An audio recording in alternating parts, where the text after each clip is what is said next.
Good morning, everyone. Happy Saturday. Welcome and thank you all for joining us for today's webinar on promoting positive mental health and resilience, presented by Rupani Foundation, USA. I'm your host, Dilshad Mekhani. And I'm your co-host, Victoria Salinas, and we work with the Community Outreach Program here at Rupani Foundation, USA. I'm your host, Dilshad Mekhani. As most of you know, it's during our most troubling times that mental health is ignored, when in fact our mental health is at its highest risk. This is something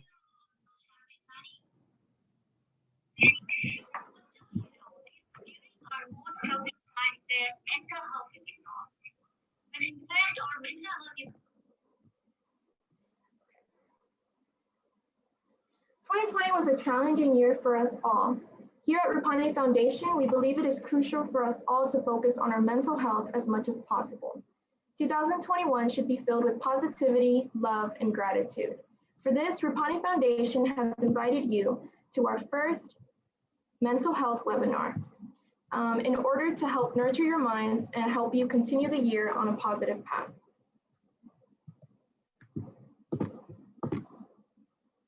Before we get started, we would like to first go over today's webinar agenda with you. First, we will be going over some general housekeeping guidelines to assist you in participating in today's event. Followed with a brief introduction to our Rupani Foundation panelists, as well as our guest speaker. After the introduction, we will give our guest speaker the opportunity to share her presentation about mental health awareness with us, while you can actively participate by answering some poll questions. At the conclusion of Ms. Nikita Ali Muhammad presentation, there will be time for questions and answers from the attendees. This is where you will be able to ask the questions you have been safeguarding the entire presentation. Some general housekeeping guidelines to follow. Attendees will be muted to ensure clarity for guest speaker and panelists. We ask that you please use the chat function at the bottom of your screen for any technical issue you may be experiencing. Have a question? Simply use the Q&A box in the control panel on your screen. You may send your questions at any time during the presentation. We will collect these and address them at the end of the webinar. Please be sure to ask all panelists and attendees. We ask that you remain patient as you await a response from our panelists. We ask that you take a minute to complete a brief survey at the end of the webinar. Last but not least, we will be gifting a free box of masks to all attending the live webinar today, March 6, 2021. You must watch and participate until the very end. If you leave early, you will not be eligible to receiving a free box of masks. I'm excited to introduce today's panelists. Thank you all for joining us today. Let us start with the chairman of Rupani Foundation, Mr. Nasruddin Robani. Mr. Rupani is a highly energetic person with a lot of passion for community services and humanitarian programs. He is the founding chairman of the Rupani Foundation. His interest in promoting community service activities makes him a highly respected figure in many countries. Mr. Rupani considers the high importance of human life and early brain development from the conception stage. Rupani Foundation gives importance to mental health and how this affects the well-being of a human and ultimately the whole generation.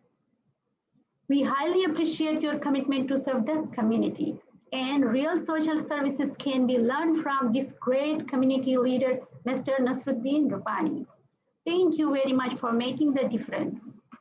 Next, we have Mr. Amit Motwani, who is Rupani Foundation CEO. Mr. Motwani.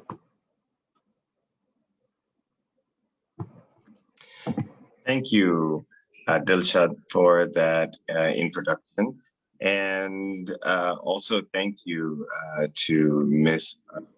Ali Muhammad for presenting here today. It's a great privilege for us to have you here to share your expertise, not just with all of the families who are joining us today around the world, but also for ourselves, for Even those of us who are professionals in the arena are vulnerable stressors that daily contribute to mental health. Here at Rupani Foundation USA, we are committed to improving the well-being of children and families by providing the access to resources they need to achieve well-being and succeed. And research shows us the very crucial effect that parents' mental health, and uniquely the mental health of the mother, can have on children's development and well-being. We've learned how adverse childhood consequences, also known as ACEs, can affect health outcomes for children throughout their lives. As Victoria shared, 2020 was a difficult year, and life doesn't always get easier for all of us. None of us are exempt or free from the challenges and the burdens of life, which can result in stressors that challenge our mental health. This, we are extremely grateful to Ms.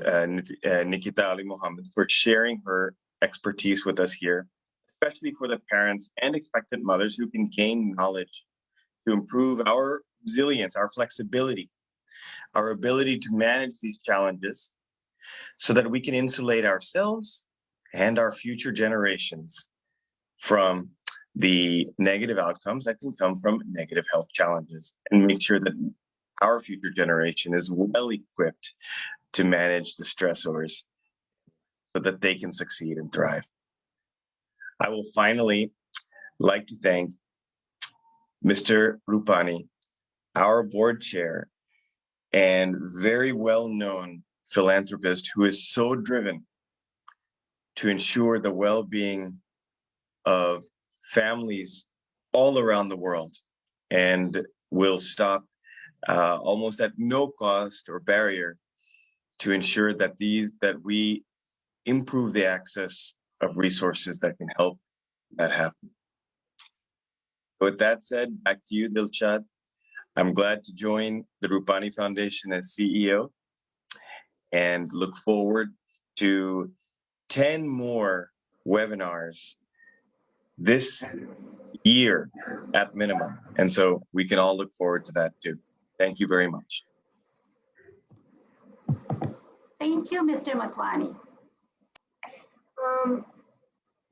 We are very excited to introduce today's guest speaker, Ms. Nikita Ali Muhammad, who is a mental health promotion and suicide prevention specialist. Ms. Nikita, welcome. I would like to introduce her to you all a little bit further. As I mentioned, Ms. Ali Muhammad is a mental health promotion and suicide prevention specialist at Washington State University in Pullman, Washington.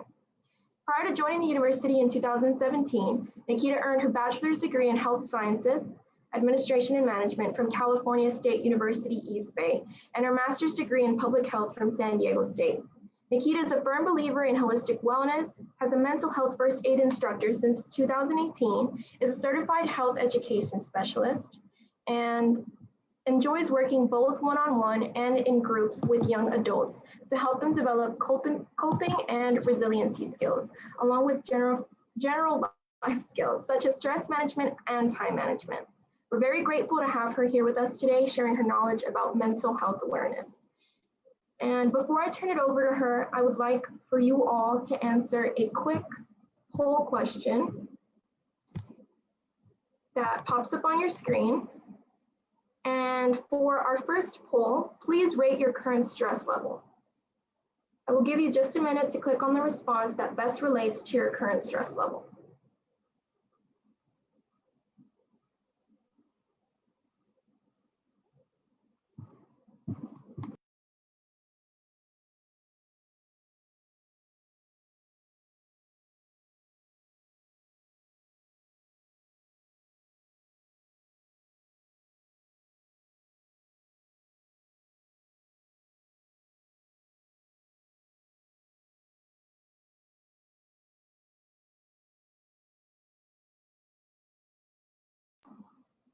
Okay, we'll give about 15 more seconds for people to put in their poll answers.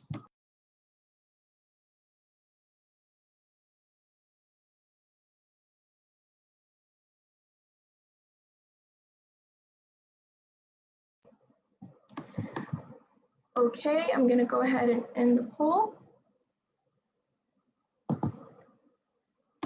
And according to our results, about 18% of our attendees are experiencing no stress right now. About 27% are experiencing low amounts of stress. 45% are experiencing moderate amounts of stress, and 9% are highly stressed. So great, thank you guys all for participating in our first poll. And now I'm going to turn it over to Ms. Nikita Ali Muhammad. And Ms. Nikita, the floor is yours. Thank you very much. I actually can't share my screen, so I'm hoping that somebody can sort of help me out with that. Okay, give me a second. Let me try to, I'm sorry about that. No worries. Here. How are you doing today, by the way?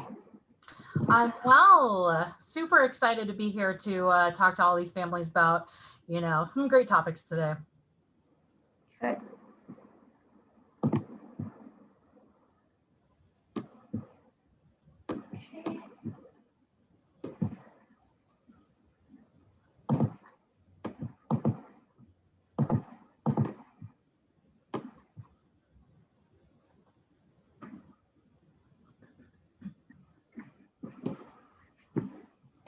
Give me one quick second. I'm sorry.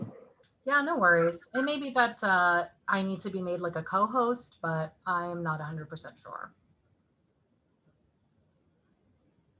Okay, try maybe give it a shot now. All right.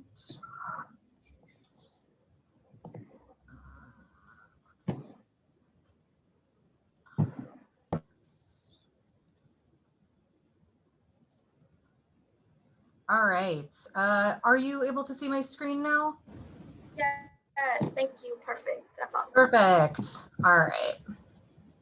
Let me adjust my screen a little bit. All right, let's go ahead and get started. So thank you everyone for being here. Thank you for having me today. We are going to be talking about three pretty big topics around mental health today. And the first one, as you can see on the slide, is just talking about stress. So let's just jump right into it. So what is stress? Stress is basically how our brain and body respond to any demand that we put on it. It could be any type of challenge that you can think of, you know, working on a big project at school or work, doing a presentation like this, having a big life change like pregnancy, or it could even be it can even be caused by a traumatic event like losing a family member during the COVID pandemic. Now, stress can affect our mental health and our physical health. It's vital that we pay attention to how we are dealing with these small and big stressors. And it's really important that we know when it's time to ask for help. Asking for help is absolutely nothing to be ashamed about. And that is something that we really need to remember in our society and within our culture. So there are 5 really important things to know about stress. The first being that every single person experiences stress, whether they admit it or not. Some people have short-term stress during an event, like I talked about before, and others experience stress all the time for long periods of time and really have a hard time dealing with it. The second thing to note is that, believe it or not, stress can actually be a good thing. Sometimes stress lets us know about a threat or helps us, you know, run away from something dangerous. Sometimes stress can help us and motivate us during challenges. Like when you're taking a test at school, if you face that test as a challenge that you're willing to accept, then you will be more in the zone. The third thing to know about stress is that dealing with stress all the time is actually very bad for our health. You can get sick more often, you will not get a proper amount of sleep, you may even find yourself feeling more angry and more irritable about certain things. And this can affect things like our heart, our blood pressure, diabetes, and a lot more. The fourth thing to note about stress is that there are many things that we can do to actually control our stress, and we are going to talk about that later. But it's important to note that you can never actually eliminate stress altogether. There is no way to completely get rid of stress, but there is a way to control and manage it. And then the fifth thing that you can note on this slide is that if you're really struggling with your stress, you need to talk to someone about that. Don't just ignore it. Don't just call up a friend and say, oh, I'm so stressed, and think that everything will be okay. No, if we don't work on our stress, we will really struggle in our lives. I'm going to give you all a moment to take a look at the photo on the slide. This slide essentially represents all of the areas in our body where stress can affect us. And you will see from head to toe that stress has the ability to affect us negatively. You can find yourself having more headaches, migraines. You can find yourself not being able to sleep very well. You might find that you are breathing very quickly, even when you don't mean to. Your heart internally, your heart has to work very hard to pump blood through the body, and so much more.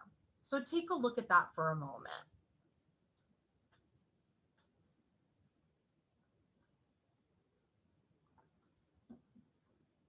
All right. So how can we adapt to stressful situations? Another great way of asking this is, how can we adjust to new situations, right? Now, there are three main things that we can do. The first being that we need to have the right attitude. We can't control everything in our lives. You know, you can't control the pandemic. You can't control how your children are going to end up. You can't control when your parents are going to pass away, right? But we can control how we face these challenges. If you view stressful situations as a challenge, you will be able to deal with it easier. So first, our attitudes can help us determine how stressful a situation feels and can affect which options we see available to us and which options are blocked from our minds, which can then affect our stress levels and the outcome of our actions. So for instance, you may find yourself in a stressful situation, but if you continue to tell yourself, I just see no way out of this, your stress levels will only rise, because by having that attitude, you are blocking out all of the available options to you. Next, if you notice yourself thinking more negatively in situations, we need to recognize this and we need to change it. And we need to be speaking to ourselves in a more positive way. This means using more positive language in our head and focusing more on the possibilities.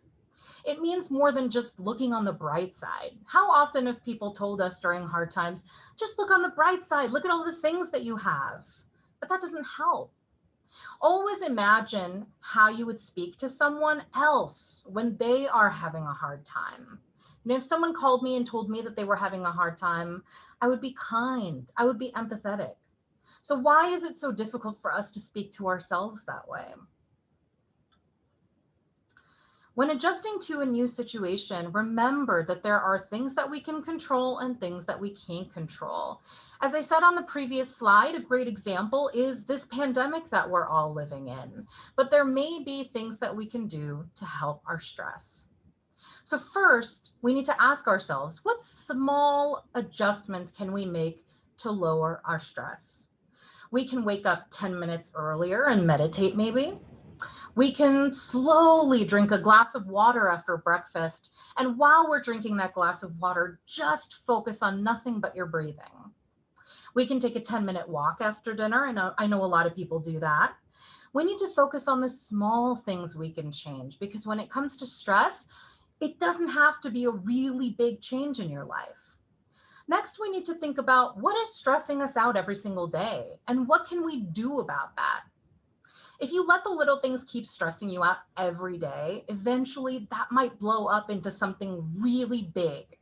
You know, if you have a spouse, for instance, who doesn't do anything, they don't help pay the bills, they don't help around the house, you let the children do whatever, and you're always the one cleaning up everyone's messes, you might think to yourself every day, it's okay. Oh, this is a little stressful, but it's okay. Eventually, though, that's going to become something very big if you just keep letting that go without communicating to your family. And lastly, having plans for the future can help the stress that you're feeling right now. So you can make plans for, let's say, a future baby if you're pregnant. You can plan a future vacation after the pandemic when it's safe to travel, right? There are lots of things that you can plan for that'll at least help you get through the stress that we are experiencing right now. When we're adjusting to new situations and when we want to control our stress levels, we need to work on our resilience. What does that mean? It means first that we have to spend time every day to take care of ourselves. And yes, I mean it, you have to do it every day. The more you do it, the more resilient you will become, and the less the stress will bother you. We will talk in a minute about, different ways to take care of yourselves, and we're going to talk during the third presentation on what resilience is. Next, make sure that you're getting regular exercise. You don't have to get a expensive membership at a fancy gym, but even taking a walk every day is simple and can really help our mental and physical health. And lastly, you can meditate. Download an app on your phone and meditate just for 5 to 10 minutes every day to really help yourself feel calm and centered. A couple of things that you can see on the slide of things that we can do for our stress, really manageable things. So recognizing what exactly is stressing us out is really important. Talking to a doctor if you find that you're having a hard time controlling your stress. Getting that regular exercise that we talked about. Trying a relaxing activity, whatever you find relaxing, swimming, knitting, painting, anything. Setting goals and priorities, right? And setting those plans for the future. And then lastly, staying connected with your loved ones is a really easy way to feel connected and to get rid of that loneliness that you might be feeling. So remember, you only have one life, you got one body, you have one mind, and it's really important that we take care of these things. And that is the end of our first topic today.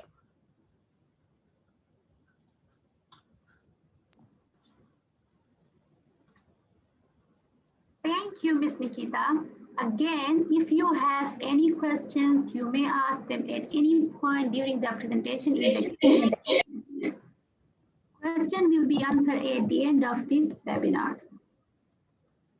And after learning so much about what stress can do to our bodies, this transitions perfectly into our second poll question. So for our second poll, physically, where do you feel your stress most often? And I'm going to give you all a minute to click on your response.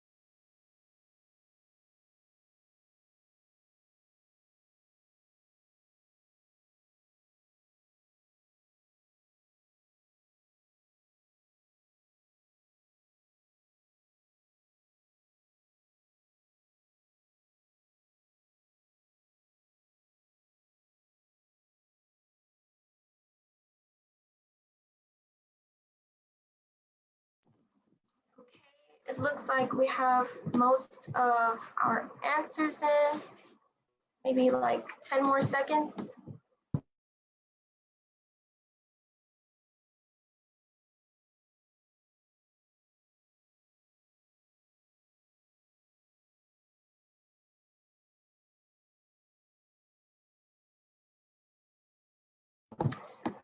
Okay, perfect. So According to our poll results, about 45% of our attendees experienced the most stress in their head, 15% in their chest, 25% in their stomach, and 15% in their muscles. Okay? So now we will once again let Ms. Nikita take over. So Ms. Nikita, please.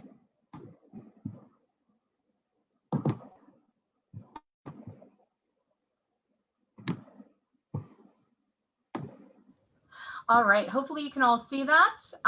Topic 2 today is all about a positive mental health.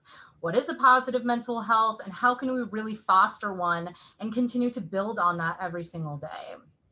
So let's go ahead and get started with that. So our mental health has the power to not only influence the way that we feel about ourselves, but also influences how we deal with stress and how we interact with others.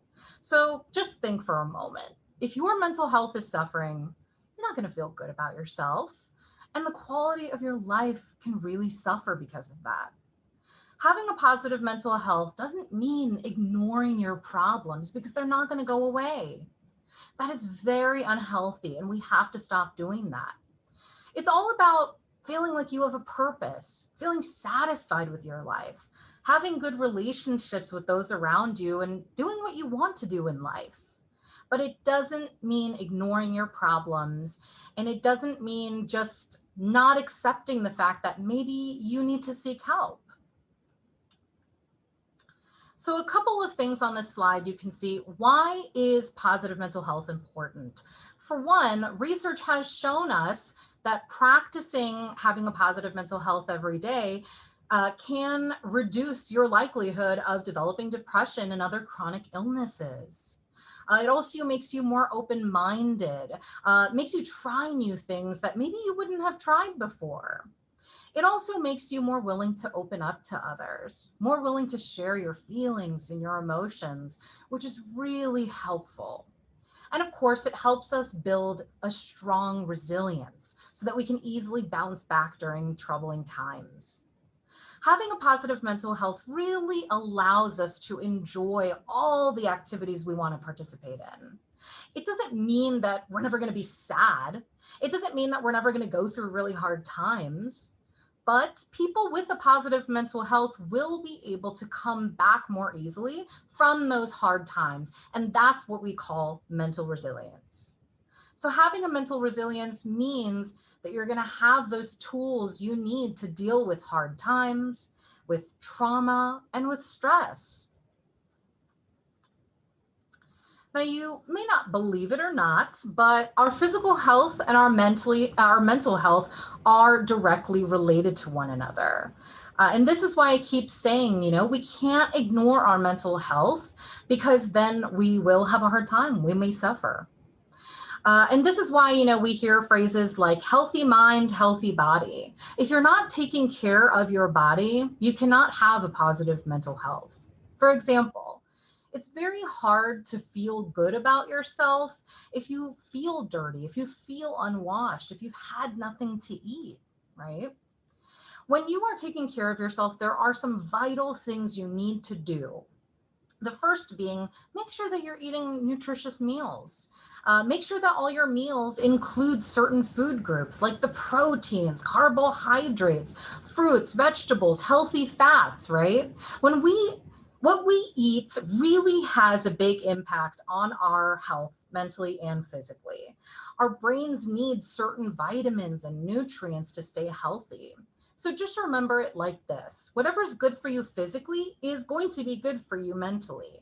And I know we all like certain foods like nihari, biryani, cooking with ghee, anything like that, right? We like those sorts of foods. But I'm not here to tell you not to eat it. I'm just here to tell you eat it in moderation because what's good for you physically is also good for you mentally.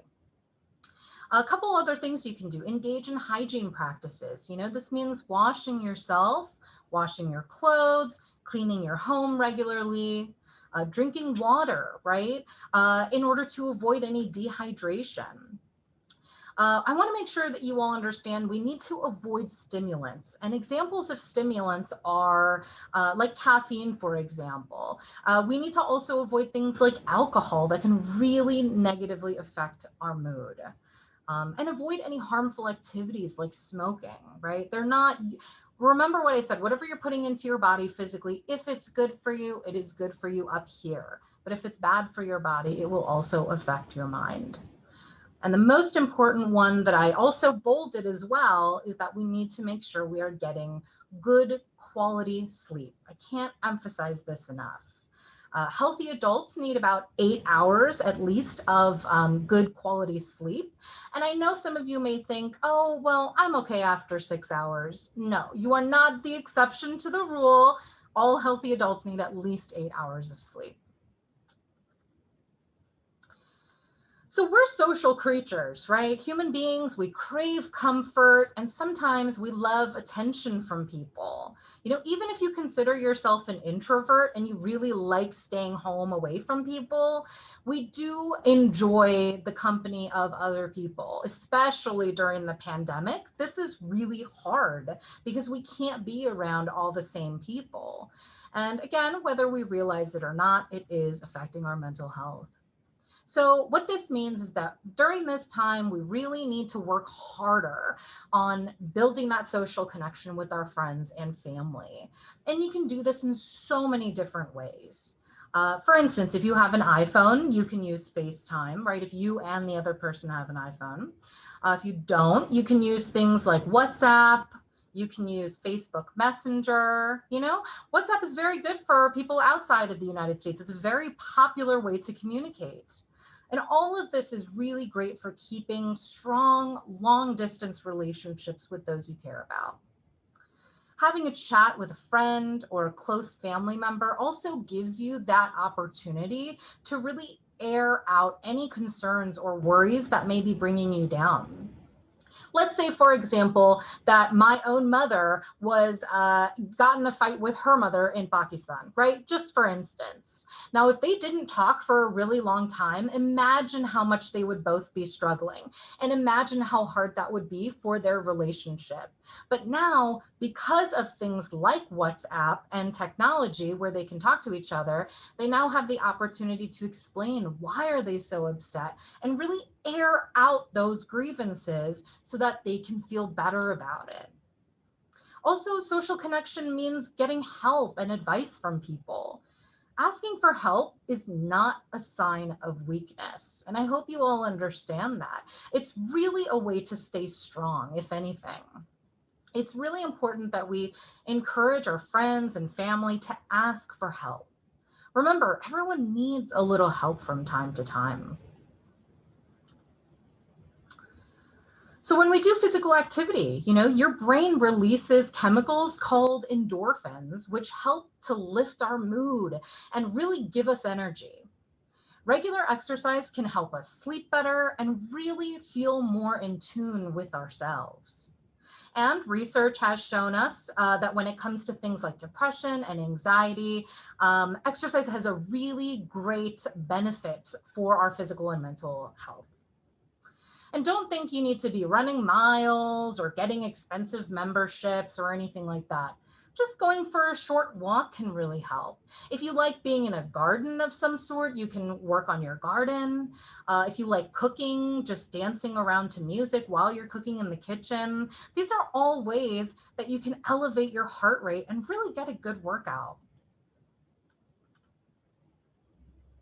Last but not least, here are some tips and tricks to ensure that you are practicing how to have a positive mental health every day.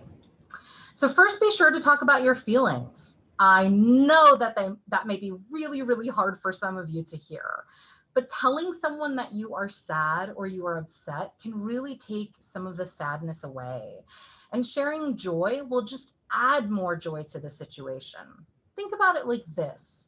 Don't you feel so happy when you share with family members that there's a new baby and you share the photos and text messages and everyone's so excited?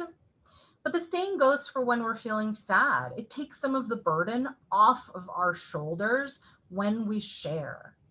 We often crave closeness to other people, and sharing our feelings does help. Be sure to take some time every day for yourselves.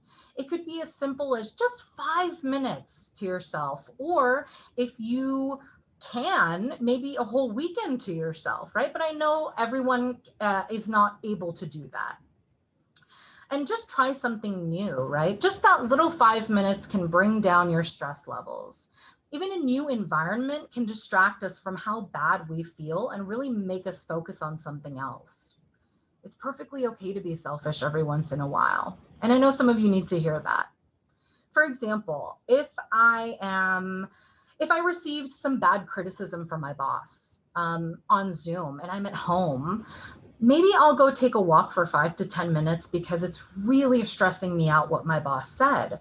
And then after that 5 to 10 minutes in a new environment outside, I'll come back and I'll be able to focus more on the work in front of me. Next, find things that you're interested in, find things that you're good at. Are you good at knitting? Are you good at playing a sport? Are you good at painting? Find something that makes you happy and something that you enjoy. And then take time for that activity, even if it's only to boost your self-esteem. This can really help beat our stress. And lastly, we need to accept who we are. For many people, this is extremely difficult, and I know that. How often do we look in the mirror and think, I wish I was thinner. I wish I was more beautiful. I wish I had more money, right? There's always something I wish. We need to learn to accept that we are unique and there's no one in the world like us. We need to work on, what are we good at? And we need to be kind to ourselves. Feeling good about yourself will boost your confidence. So be proud of who you are. So remember, having a positive mental health is very important, and it's something that we need to work on every single day, but you don't have to do it alone. And that is the end of our second presentation. Thank you.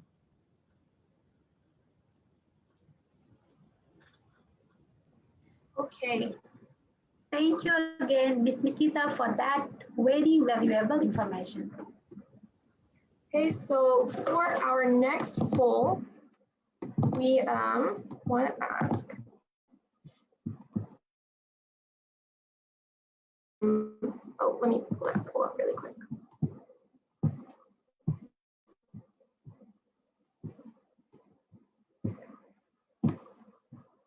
Okay, for our next poll, we would like to ask, with what you now know, what stress-reducing techniques will you apply to your everyday life?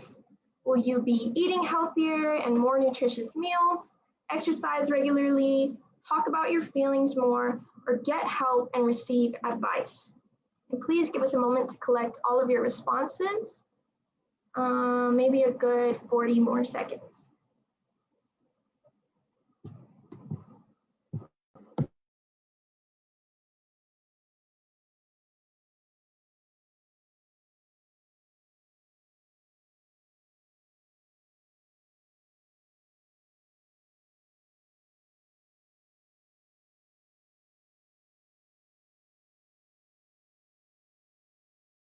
Okay, we've got about 15 seconds left.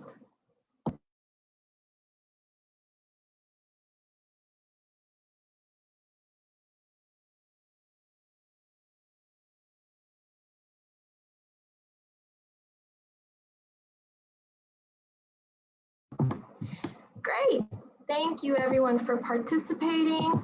So according to our results, about 35% of our attendees want to try eating more nutritious meals.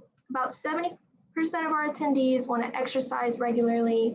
45% want to talk about their feelings more, and 30% want to get help and receive advice. That's awesome. And we're now going to turn it over to Ms. Nikita's final part of her presentation on the meaning and importance of resilience. So if you could please, Ms. Nikita. All right, let's go ahead and get started. Yes, I'm going to go ahead and talk about resilience. What is resilience and how we go about working on building that emotional resilience every day. So let's just jump right into it. All right. So let's start with talking about what is resilience. So I know some of this may seem repetitive, right? And you may think, oh, a lot of this information seems like we already talked about it, but it's really important that we repeat this information so it becomes ingrained in your minds and so that it becomes a very regular thing that you practice on the daily. So the definition of resilience itself is the ability to recover from or adjust easily to misfortune and change. It's important to understand that our resilience comes from both positive and negative experiences. So, for example, let's say that I'm moving into a brand new home in a brand new city, right? Imagine that's extremely stressful for me, but it's not necessarily a negative thing. If anything, it's exciting. It means a fresh start. It means maybe I got a brand new job, but my resiliency will help me deal with the stressful aspects of the move, like packing and unpacking, setting up the new home, learning about the new city perhaps, right? But likewise, if I get into a car accident, maybe I totaled my car. And that, again, is an extremely stressful situation. Just like the moving, they're both extremely stressful in their own way. And this is unfortunate. And I will have to rely on my resilience to help me bounce back from this situation. All of us will experience moments of change and misfortune in our lives. And all of these moments will affect us in different ways. But for the most part, we end up okay because of our resilience. You know, if something difficult happens, remember the things in your life you have control over. And remember that one bad moment or one really bad day doesn't mean that your overall life is going to be bad. Now, there are certain misconceptions when it comes to resilience. For instance, people will often assume that if you keep working on your mental health and you keep building on your resilience, that you will never face difficult times in your life. But that's simply untrue. The fact is that building your resilience means you have potentially faced a lot of distress. Because remember what I said, resilience comes from misfortune or change in our lives. Resilience is not just something that some people are born with and some people aren't. It's not a personality trait. It's a combination of behaviors and thoughts and actions that we take that help us bounce back from a stressful situation. But it's also something that everyone can learn. You don't have to be special to be resilient. It's actually a very ordinary thing. There's nothing extraordinary about it, but it's a very good thing. Building up our resilience is very similar to going to the gym. You know, let's say I go to the gym and I decide I want to work on my arms for the week. Well, if I'm working on my arm muscles, I need to work very hard. I need to spend time at the gym regularly, and I need to be very intentional about the weights and the machines that I'm using for my arms. Likewise, to build our resilience, you have to spend time working on it, and you have to be very intentional about how you do it. So the first step towards building up our emotional resilience is building up the connections around you. You know, you can spend time with people who you find are more empathetic. By doing that, you will realize you're not alone if you're going through a tough time. Find people who will listen to you and who will understand you. In our culture, in our society, when we go through really difficult times, what is it that we say? We try to keep it in the family. We tell ourselves that no one else needs to know what's going on with our family. But it's extremely important that we stop doing that. We need to accept the help and support of other people. Make it a priority to spend time with people who actually care about you. Another helpful thing you can do is join a group. You know, this could be anything, becoming a volunteer, joining a group in your community, joining a cricket team, whatever, you know, because by doing this, you are building up your support system and building up your sense of purpose. The second step towards building up your emotional resilience is to foster your wellness. What this basically means is taking the steps to take care of your mental and physical health. Now, we've talked about this a lot already today, so I won't repeat too much. But remember to first take care of your physical body, and we talked about those things, right? Eating the right foods, it's all about moderation, sleeping well, drinking water, getting that regular exercise. Next, practice mindfulness. This is all about doing things like writing in a journal, doing yoga, waking up in the morning to meditate, right? Doing these things can really help you deal with stressful situations. When you do this, really think about your life and the things that you're grateful for. Better yet, even when you're in a difficult situation, think about the things that you are grateful for, right? Imagine that I was driving on the highway and I hit a deer. And I get out of the car and I'm very stressed out, and turns out the deer's okay, right? And turns out my headlights are okay. There's not too much damage on the car. So what do I say? I say, oh, thank God. Thank God the deer is okay. Thank God that we're all okay in the car. Thank God the car's okay, right? What that shows is that even during that stressful situation, that hard experience that I had, I still took a moment to realize what I was grateful for. I was grateful for the fact that the deer was okay. I was grateful that my family in the car was okay and that the car itself was okay.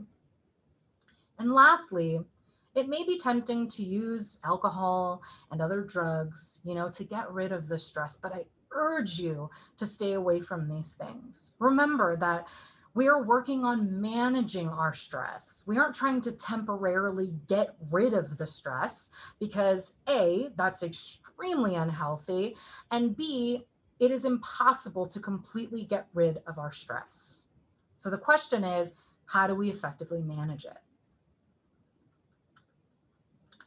The third step towards building up our emotional resilience is to work on finding your purpose. And the first thing you can do for this is to try to help other people, whether you are a volunteer or you stop on the side of the road to help someone with a flat tire. Helping other people can help you become more resilient. Be proactive, right? When you're going through a hard time in your life, ask yourself, what is it that I can do about this problem? If it's too hard and too complicated, try to take little steps. You don't have to tackle a problem all at once. For example, let's say that I got fired from my job. Well, that's extremely stressful, as I'm sure you can all imagine. But there are certain things that I can do. Maybe I can talk to my boss and say, what happened? Is there a way that I can get you to change your mind? And maybe if they don't change their mind, then even during this stressful time, there are still things that I can do. I can work on my professional development skills. I can work on updating my resume. I can work on my interviewing skills, right? There's so much that I can do. If you break it up into smaller parts and really motivate yourself, you're much more likely to bounce back next time. And last, move towards your goals. Write it down. What is it that you want to accomplish in your life? And write down specifically what it is that you need to get there. Ask yourself, what is one thing, just one thing that I can accomplish today? And that way, you won't feel so overwhelmed. The fourth step towards building up emotional resilience is to embrace healthy thoughts. What you want to do is really try to keep things in perspective. Your thoughts can influence how you feel. If you assume that the world is out to get me, or if you assume the worst during difficult situations, this is not going to help you become more resilient. In fact, it will actually cause you to feel more overwhelmed. Remember, just because you've experienced something bad, it doesn't mean that you're helpless. And it doesn't define your life. Accept change. Change is a part of our lives. You will move cities. You will get different jobs. You will have people in your life that are coming and going all the time. And this is just a natural part of our lives. Another thing is maintaining hope. Try to visualize positive things.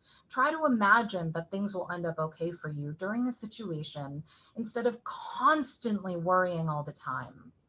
By doing that, you may start to notice your body physically feeling better. The slower heart rate, the clear thinking. Your body has to work less hard in order to pump blood through, right? And learn from your past. Use positive things that you've done in the past to really make yourself feel better now. Did you ever feel better when you talked to a friend on the phone? Call that friend up again. Talk to them about what's going on. Did you ever feel better after you made biryani with your kids and you just sat down and ate and danced around the kitchen a little bit? Do it again, right? Do things that made you feel good in the past again. And last but not least, the fifth step towards building up our emotional resilience is to get help when you need it. And this is a very important step. It's why this is the last thing that I'm going to be talking about. Some people may not need to see a professional, and some people may have to. But just because you have to, it doesn't make you less than. It doesn't make you weak, right? There's no need to feel ashamed or embarrassed because it's completely natural and normal. You can see a licensed mental health professional, right? Like a psychologist, a therapist, a counselor. If you don't know where to find a psychologist or a therapist, there are places to go. You can talk to your doctor first, right? We trust our doctors. We go to them regularly. Talk to your doctor and ask, do you have anybody you can suggest? You can contact the Rupani Foundation and you can ask them for help in finding the right people to talk to. You could go to support groups, right? For instance, people find a lot of comfort going to grief support groups after a family member has died. So remember, you're not alone if you're going through a hard time, and it's perfectly normal and acceptable to talk to someone when you're having a hard time. We need to make this more normal in our families and within our society. So let's remember that. Other than that, that's all of the content that I have for you all. I just wanted to thank the Rupani Foundation very quickly for having me, for giving me this opportunity.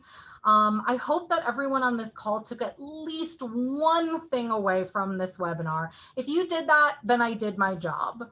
I have my information on this slide. You can take a photo if you'd like, and feel free to contact me at any point, even if you think of something next week. Remember, taking care of your mental health is the same thing as taking care of your overall health. So please be sure to take care of yourselves. Thanks. Thank you, Ms. Nikita, for sharing your presentation with us. And for our last and final poll question, we wanted to ask, let's pull it up really quick. So which method will you use to help those around you relieve stress? By being involved in volunteer work, prioritizing your relationships, or being proactive? So we'll go ahead and give everyone about a minute. So that's about maybe 50 seconds left.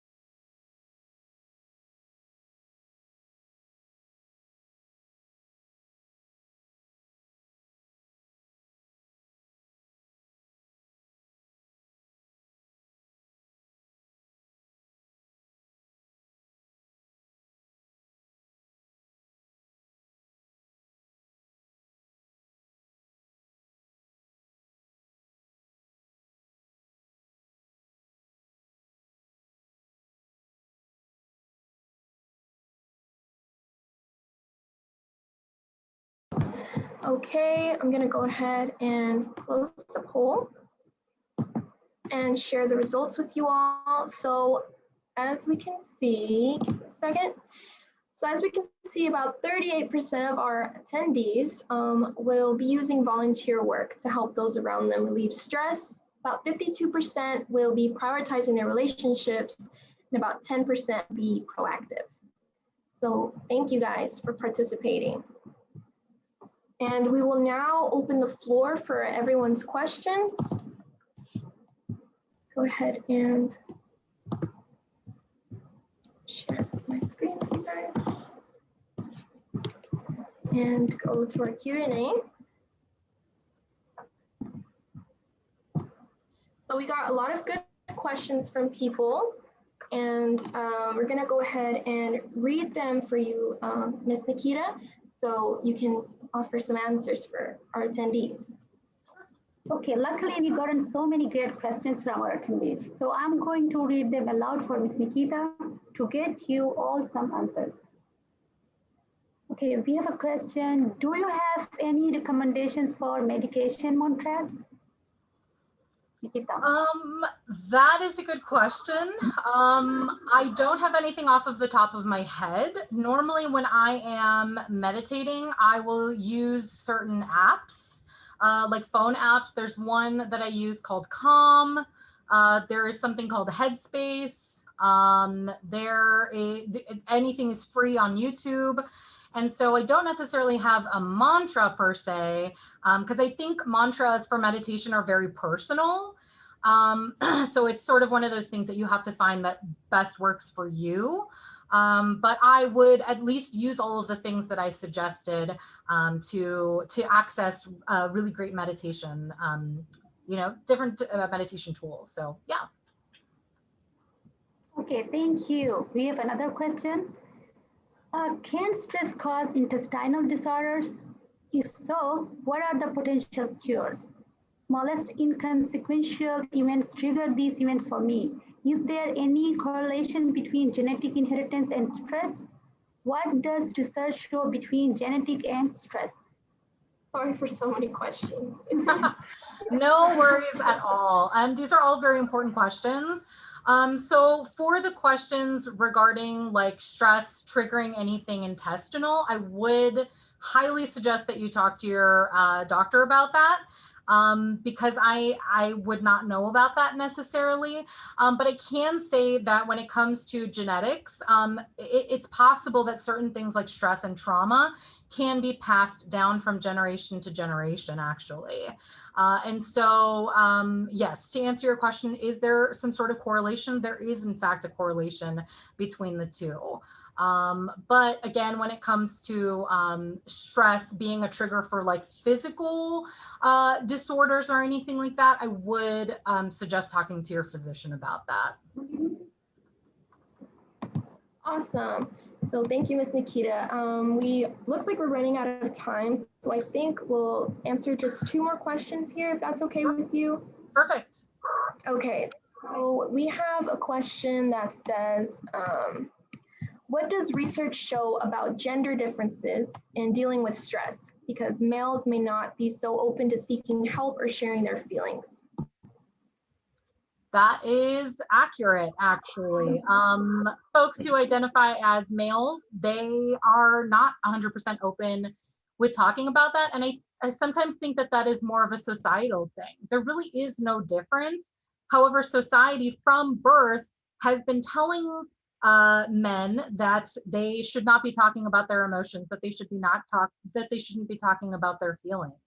And so that's why I think that's one of the great things now is that we're seeing this research come out and we can start changing those things. So for anybody who is a brand new parent, for instance, if you're pregnant now, you're about to have children, this is the time for you to realize, don't treat your children any differently. Don't tell your daughters that it's okay to talk about your emotions, it's okay to cry, but tell your sons that it's not okay to cry. It's fine for anybody to cry and show emotions and talk about their feelings, but this starts in the home. This is something that has to start in the home. So that's really the best thing that I can say about it. But I think continuously talking about it and normalizing it, that it's okay for people to talk about their feelings, that's when it really gets ingrained in people's minds. Okay, great. Thank you. Let's go for the last one. Sure. I would like to know, how can I help others in my country who are dealing with stress? I mean, I think a lot of what we talked about today can really translate into an answer for that. Just being available, positively talking to someone, knowing what the resources are that are available and offering it to them if you start to see that they're really, really struggling to the point where maybe it's becoming problematic. Just being there for someone, I think, is the most important thing. Sometimes people don't realize that stress can stem from so many different outlets, and one of those outlets is loneliness, right? And so just being there for someone can really mean a lot to them and can really reduce that stress and allow them an opportunity to talk about something when maybe nobody else is there to listen to them. So that's like the key. I know we're really short on time, so that's like the key thing I would say is just physically being there for someone. And if during the pandemic you can't physically be there for someone, call them every once in a while on WhatsApp or on the phone or anything like that. And we could talk about this more if you want to email me or anything like that. Thank you so much, Nikita, for sharing your expertise with us. Again, thank you everyone for taking time out to join us in today's webinar. I hope you have learned many new things. As we mentioned, these are difficult times and it's vital that we help each other stay strong and take care of our mental health. I ask that you all stay connected with us for all updates on upcoming webinars. You can do this by liking and following us on Facebook, Instagram, Twitter, and our YouTube channel. I would also like to thank our panelists, Mr. Chairman Nasruddin Robani and CEO Amit Motwani for joining us today, and our honored guest speaker, Ms. Nikita Ali Muhammad, for sharing her knowledge with us on the importance of maintaining positive mental health. Remember, to receive your free box of masks, please take the time now to fill out the survey at the conclusion of our webinar. Thank you so much, everyone. Thank you, Ms. Nikita, for your presentation. It was so good. Absolutely. And I threw into the chat for anybody, if you missed my email address at the end, it's just my first name, nikita.alimuhammad at yahoo.com. And you can email me at any point in time if you have any questions. Thank you, guys. Thank you, everyone, for being here. Okay.